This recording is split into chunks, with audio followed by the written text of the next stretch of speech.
એટલે વિદ્યાર્થી મિત્રો, હું છું Parmar Subhash. SP online tuition ક્લાસીસમાં આપનું હાર્દિક સ્વાગત છે. આજે આપણે ગુજરાતના મેળા વિશે આપણે જોવાનું છે. તો જોઈએ ગુજરાતના મેળા સ્થળ અને તેની તિથિ એટલે સમય. પહેલું છે મોઢેરાનો મેળો.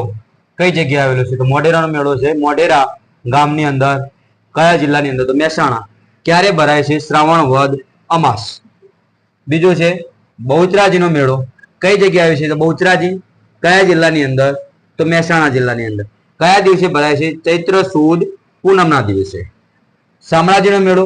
શામળાજીનો કાળિયા ઠાકોરજીનો મેળો એટલે શામળાજી અરવલ્લી કારતક સુદ 11 થી પૂનમ સુધી સૌથી મોટો મેળો ભરાય છે અહીંયા.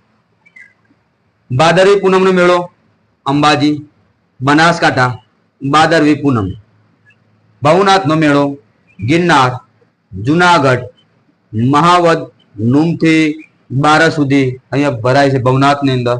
તરણેતરનો મેળો તરણેતર સુરત સુરેન્દ્રનગર ભાદરવા સુદ 4 થી 6 સુધી ભરાય છે. ભડિયાદનો મેળો ભડિયાદ અમદાવાદ જિલ્લાની અંદર આવેલું છે. રજબ માસ એટલે કે મુસ્લિમ મહિના મુજબ તારીખ 9, 10 અને 11 તારીખ સુધી અહીંયા મેળો ભરાય છે. નકળંગનો મેળો ઓળિયાક ભાવનગરમાં આવેલું છે. ભાદરવા વદ અમાસના દિવસે ભરાય છે. હવે આપણે જોવાનું છે બીજા માધવપુરનો મેળો. માધવપુર કઈ જગ્યાએ આવેલું છે? તો પોરબંદર આવેલું છે. ચૈત્ર સુદ 9 થી 13 સુધી ભરાય છે. અહીંયા આપણે જ્યાં શ્રી કૃષ્ણના લગ્ન થયા હતા એટલે અહીંયા માધવપુરનો મેળો ભરાય છે. વૌઠાનો મેળો ધોળકા અમદાવાદ કારતક સુદ પૂનમ. 7 નદીઓનો સંગમ. 7 નદીઓનો સંગમ. સૌથી મોટો ગુજરાતનો સૌથી મોટો મેળો એટલે કે ઉઠાવનો.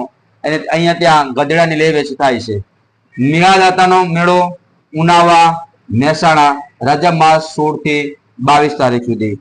ડાંગ દરબારનો મેળો આહવા ડાંગ ફાગણ સુદ પૂનમ. ગોળ ગધેડાનો મેળો ગરબાડા ડાંગની અંદર હોળી પછીના 5મા કે 7મા દિવસે ભરાય છે.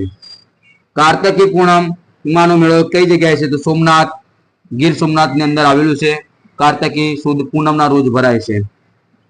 તો ભાંગુડિયાનો મેળો ક્વાંટ છોટાઉદેપુર હોળીથી રંગપંચમ સુધી ભરાય છે. તો વિદ્યાર્થી મિત્રો, હું આશા રાખું છું આ વિડીયોની અંદર તમને 2 થી 3 ગુણ તમને રોકડા પ્રાપ્ત થશે.